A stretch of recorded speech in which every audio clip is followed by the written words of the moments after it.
Hey there, athletes. I am going to go through some good blog posts I got in my inbox today. And let me know if you like this kind of theme to go through things I read about this morning when I go through my inbox, social media, good articles. Sometimes we agree, sometimes we don't. But this one I got today is Dr. Amy Meyers had one on how I talk about this a lot, the connection between exercise and leaky gut. And I really think this is an important area to dive into as I focus my holistic method coaching on coaching the athlete with functional lab testings, with genetics, with looking at the whole person. What are you doing for your meal timing, your sleep hygiene routine? How do you start your day? How do you manage your stress? What's your exercise program look like, your recovery, HRV, and all that? So, great article this came out today in my email, but you can look at the connection of exercise and leaky gut on Dr. Amy Meyers. Her website's amymyersmd.com. And just to kind of review what she says, exercise has many benefits, as you know, memory, focus, stronger muscles, improved cardiovascular health, balancing hormones, reducing feelings of anxiety and depression. And there's a connection between exercise and leaky gut that could make these benefits hard to come by. So, speaking to you, we're often similar to me. We like to exercise, it makes us feel good. But also, if you're the overachiever, type A driven individual, you may be overtraining, over fasting, under eating, under recovery days, and you want to look at all of these metrics. How are you feeling? How are you recovering? So if you're overdoing with physical activity with exercise, your gut may become vulnerable to dysbiosis and intestinal permeability, otherwise known as leaky gut syndrome. So I see this a lot on my lab tests as I focus as a health coach, being a practitioner. I'm an FDN practitioner, by the way, and a nutritional therapy practitioner, as well as my previous life as a personal trainer, run coach, triathlon coach, USAT triathlon certified for years, and NASM certified personal trainer. And I've done multiple other trainings as yoga and Pilates and natural running and all that. So the list goes on, but really what I love to tie in is the importance of looking under the hood to really help you perform your best in life and sports for you today, for this year, but also, as I say every time, your future self. So if you're over exercising, you may have some gut issues. So when I look at people's GI map, Surgeonova Diagnostics GI 3-day stool test, I see dysbiosis, I see H. pylori, I see imbalances that are contributing to your lack of recovery, your inability to burn fat, your inability to break your food down, and really looking at the whole picture. So this article, exercise is stress on your body. Just to review, chronic stress, I talk about a lot. Exercise is a stress. So anything we do too much of can cause imbalances, right? So exercise, even though it's a healthy habit, it's important to remember, this article says that your body recognizes physical activity as stress. Because it's stress, your body responds the same way it would as in a stressful situation, as traffic, financial stress, deadlines to work, with the stress hormone cortisol. The higher intensity of exercise, the more cortisol and adrenaline your adrenal glands produce. Cortisol is a glucocorticoid released into the blood in response to stress. It's the HPA axis. Hypothalamus sends a signal to the pituitary gland to alert the adrenal gland to release cortisol. So it's a whole communication system that can get imbalanced. So back to the article. Every cell, almost every cell in the body has receptors to cortisol. So depending on what cortisol is used for, it can do everything from regulating blood glucose, blood pressure, and metabolism, facilitating an inflammatory response, influencing memory formation, and promoting the balance of electrolytes.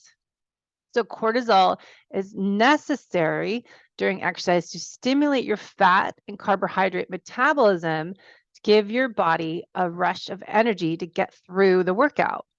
However, increased exercise intensity triggers your body to utilize muscle glycogen stores for energy instead of fat and glucose from carbohydrates, which can cause a temporary spike in your blood glucose levels. Too much exercise keeps cortisol levels elevated and can cause gut permeability, leading to leaky gut. So, how does exercise affect your gut? Inhibits growth of harmful bacteria, improves gut motility, encourages lymphatic drainage, promotes healthy sleep and diet, supports brain health. So those are good, positive effects, right? So then we go to the other side of the chart here. Negative effects can damage the gut wall lining, which is 1 cell thick, disrupts the gut microbiome, may lead to increased carb intake. Remember, it's quality of carbs, nature's carbs, restricts blood flow to the gut and affects the hormone balance. So her article is what I always say, right? More is not always better. And now I'm on my 10-year anniversary of when my whole life changed as I knew it as a competitive athlete. 2013, domino effect of problems starting in about March 2013, which is crazy that is 10 years ago. But I became a Czech holistic lifestyle coach. I've become a nutritional therapy practitioner and FDN practitioner so I can help people avoid going through this. So more is not always better, as I talk about all the time. It should become no surprise that excessive exercise, the article says, increases the amount of stress your body has to handle. Think of it the same way as chronic stress. Your stress response is always on if you engage in many high intensity workouts. Okay, side note, this is me talking. I coach people looking at all their lifestyle and exercise and nutrition methods and the labs, right? So when I see their training peaks, or I'm becoming a TriDoc coach right now, but I can see their heart rate. I see their aura score and your Whoop band and whatever other metrics you're using to look at your heart rate variability, to look at your LF versus HF, looking at your heart rate. Is it anaerobic every day? Or are you down in your fat burning ranges? Most people are overtraining. So going back to the article, where was I? So when you have your stress response kicks in, your digestive system shuts down. Stress is on, immune system's down. Stress is on, digestive system shuts down. Stress is on, blood sugar is alerted, right? Okay, so cortisol, it revs up your immune system. Some is good, right? Not too much. Highly inflammatory. This makes sense if you have an open wound and need inflammation to fight infection. It's less helpful and even harmful if you are over exercising, right? Too much, Goldilocks effect. So if you are over exercising, keeping your response always on. When I wrote my book, Life is Not a Race, talk about the faucet, the leaky faucet. If it's dripping constantly, or you turn it on, turn it off, on, off, on, off. Constant drips, constant stress accumulates and overfills that beaker of stress. Hypothalamus, it interprets stress. It doesn't know, it doesn't discriminate if it's external, internal. It just all comes into that one bucket, right? So we got to look at how many sources of stress are coming in from external and internal sources. So article says, furthermore, excessive exercise depletes glutathione and glutamine reserves faster.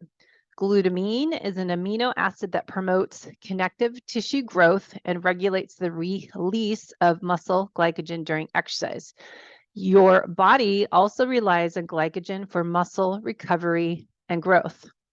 When your body is rebuilding and repairing your muscles after stress, it signals your body to release glycogen to help swell the muscles along the connective tissue growth. So it signals your body to release glycogen to help swell the muscle along connective tissue growth. This is where L-glutamine comes into play. Suppose you're not giving your body a chance to rest and recover. In that case, your body continuously cycles through periods of high inflammation, which can damage the gut lining and suppresses your immune system, which leaves your gut vulnerable to pathogens you may be ingesting, right? If your first line of defense, start north.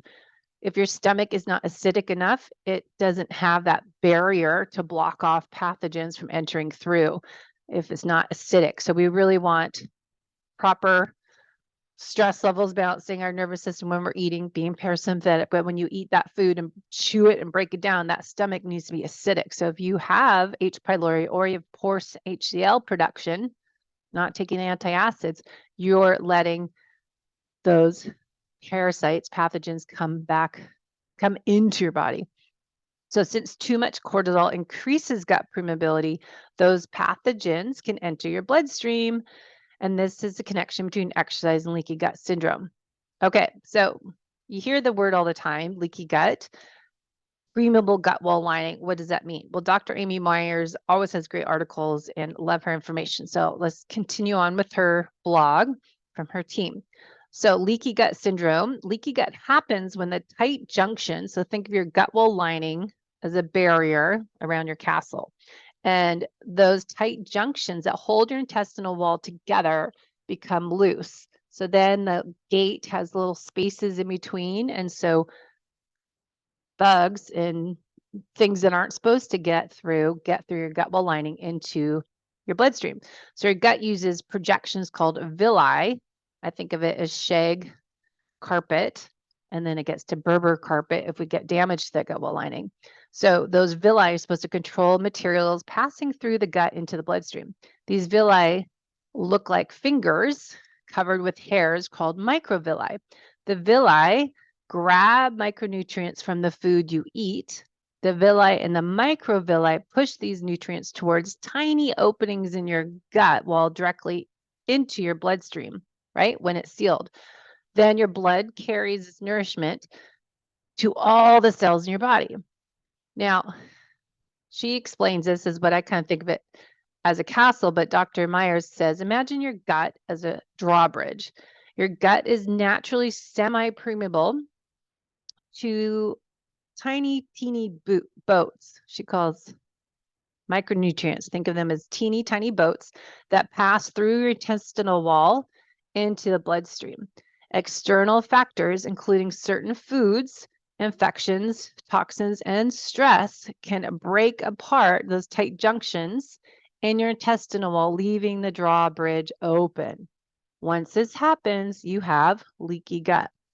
So when your gut is leaky, much larger boats, never meant to get through as toxins, endotoxins, microbes, undigested food particles, can escape into your bloodstream.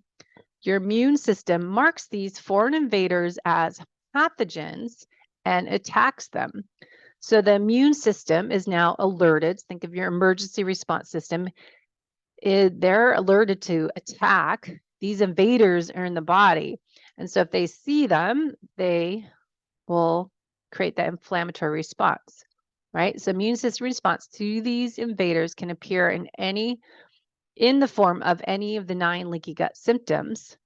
So what are the 9 symptoms? Hormonal imbalances, joint pain, autoimmune disease as rheumatoid arthritis and Hashimoto's thyroiditis, which I have a sign of, Hashies, diabetes, fibromyalgia, anxiety, depression, eczema, rosacea are all linked to leaky gut syndrome.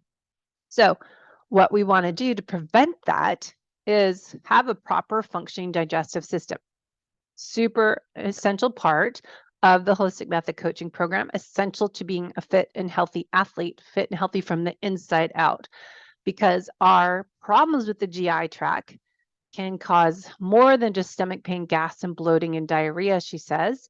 They can cause more chronic health problems. So if your intestinal wall is compromised, then you have leaky gut, you're likely to experience these signs and symptoms, as her list is digestive issues, as we just said, gas, bloating, diarrhea, IBS, food allergies, food intolerances, brain fog, difficulty concentrating, ADD, ADHD, mood imbalances as depression and anxiety, skin issues as acne, rosacea, eczema, seasonal allergies or asthma, hormonal imbalances as irregular periods, PMS or PCOS.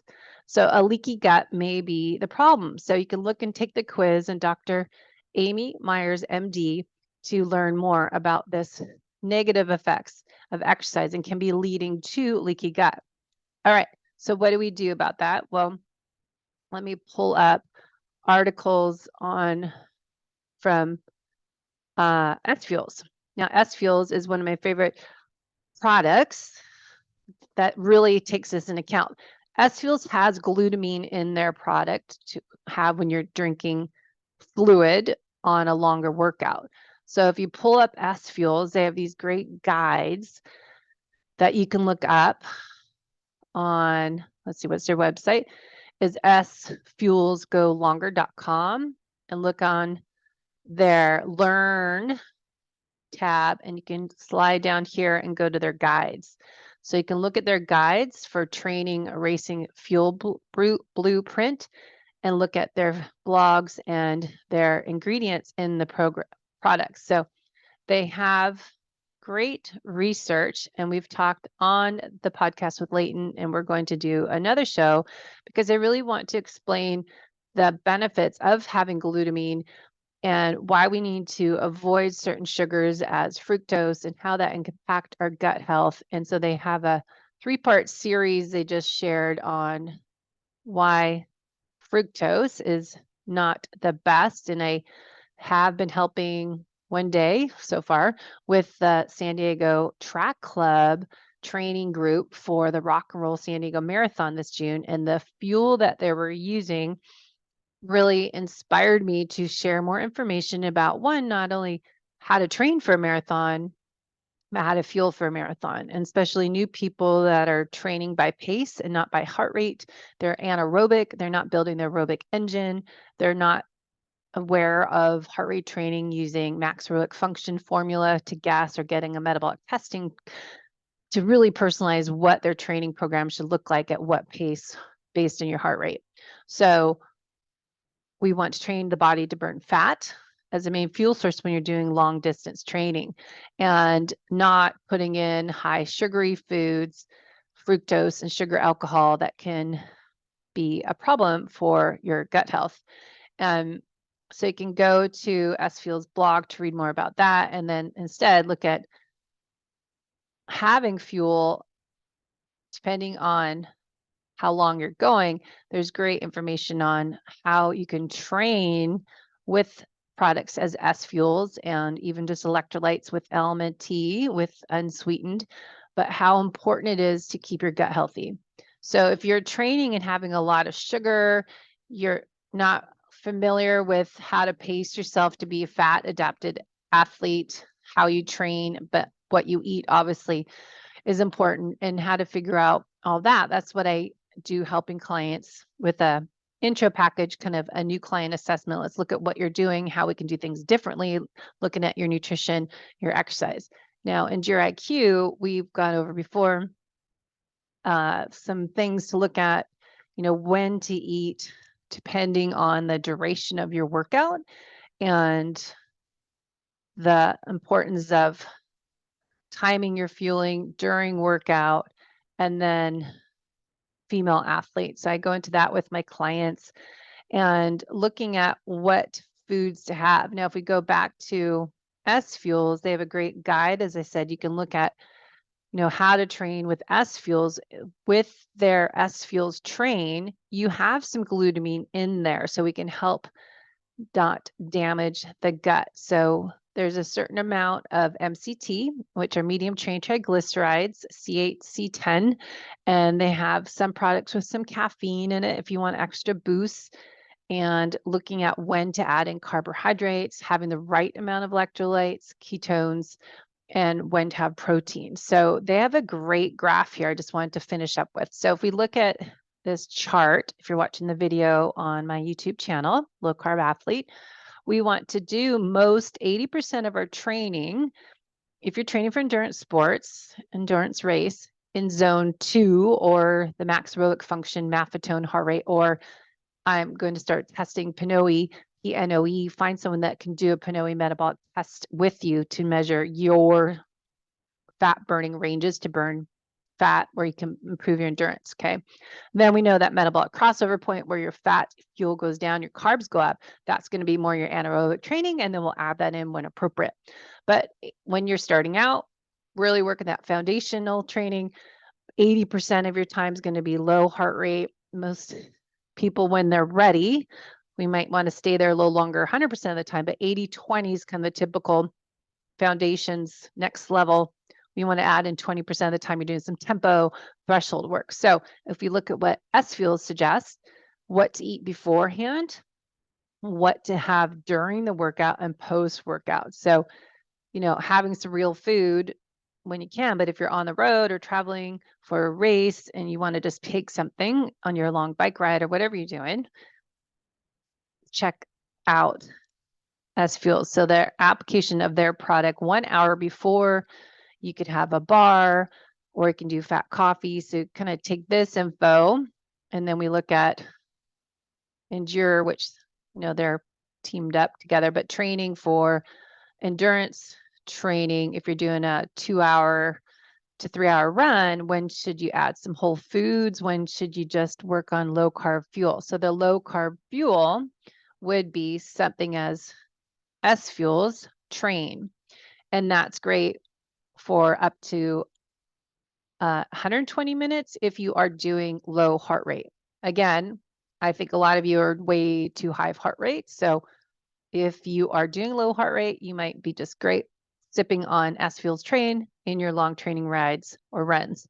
Now, if you're doing a little bit more intensity work, bringing your heart rate above that zone 2 and doing some tempo pieces, or maybe you're staying low and then finishing higher heart rate, that's a little more race pace, then you might need to add a little more something, right? So you might want to add the SFuels Plus or SFuels Train Plus, switch to SFuels Race. If you're on a bike ride, maybe that's easier than a run carrying stuff, but think about using the Train, and you can go back and look at what is in that product.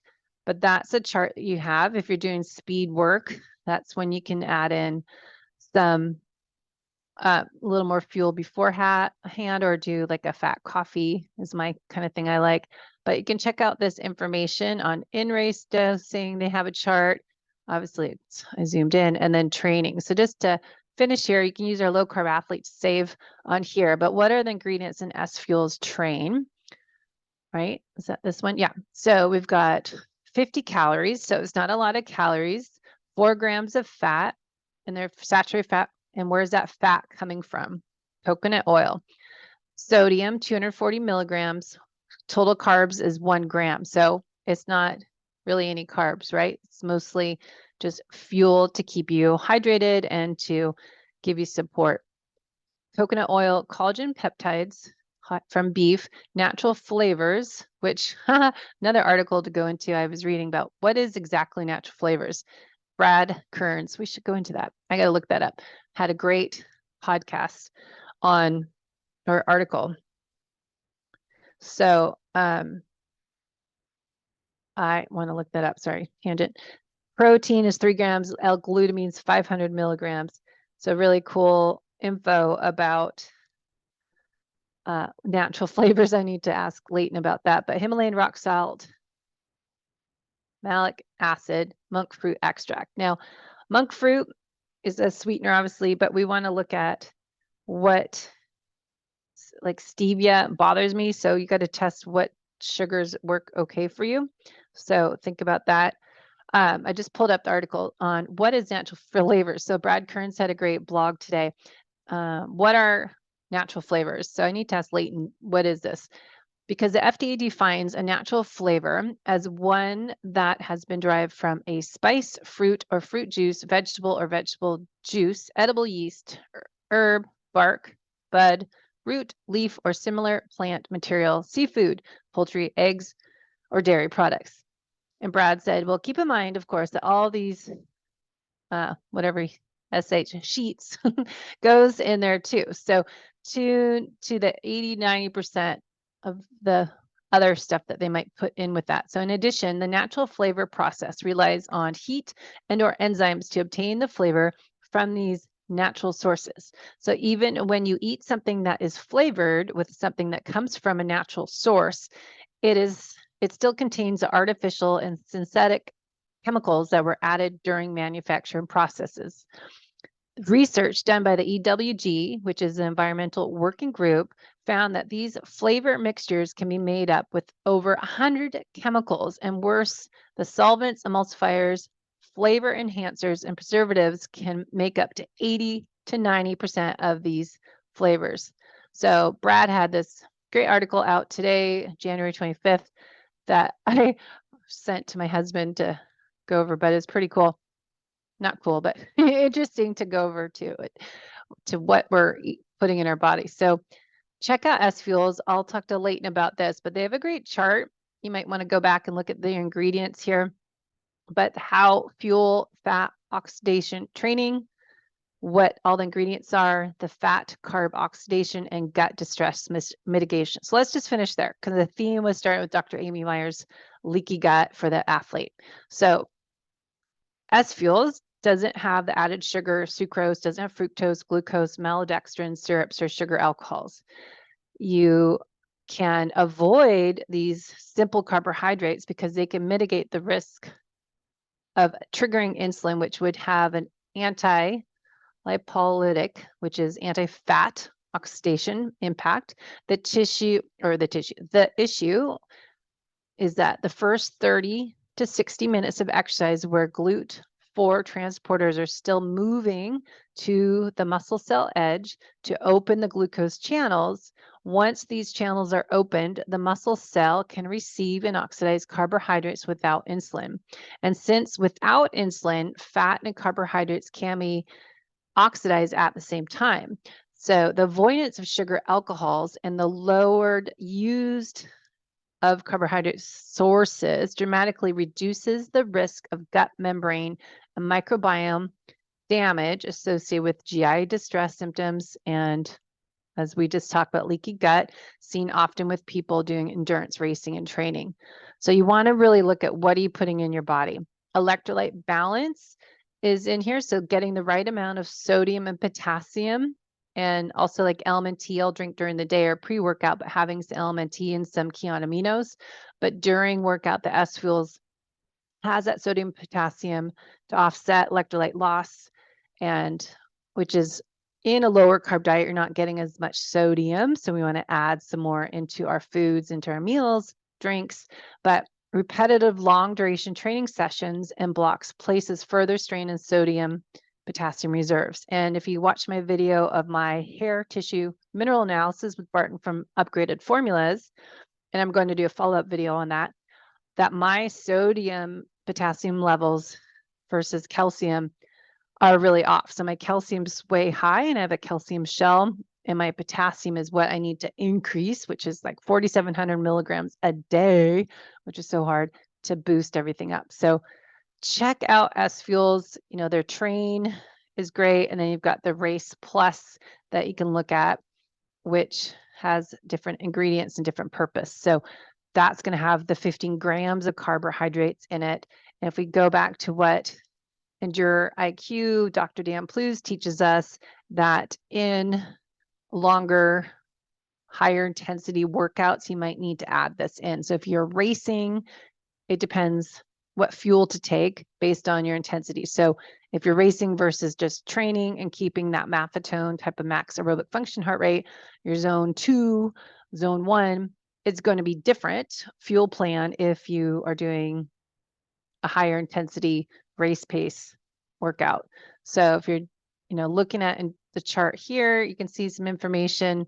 And then I also had up like the females, how I look at mapping this all together. And this is on my website, get the free ebook on the female athlete, how we need to train and match our fueling for the female athlete, and then add in specific workouts. Strength training is going to be different, and look at the importance of mapping out your fasting and limit your fasting workouts for the female athlete, especially during certain days of their cycle during the month. And then we want to, add more carb up days if it's once a week. That's looking at like Dr. Anna Quebecca's menu pause book, and has different meal plans in there. And then fasting should not happen for females during the hormone building days 20 to 28 when you're trying to build progesterone. So this is all my website. So you can head to debbiepotts.net, and I send this to my clients, but really look at what's cool is what I've been working on, this mapping out the cycle. So I've been trying to add on information in here. So that's just a little discussion today I want to go over. So let me know what you want to dive into next, or what articles you find that you want to talk more about. All right. Have a great day.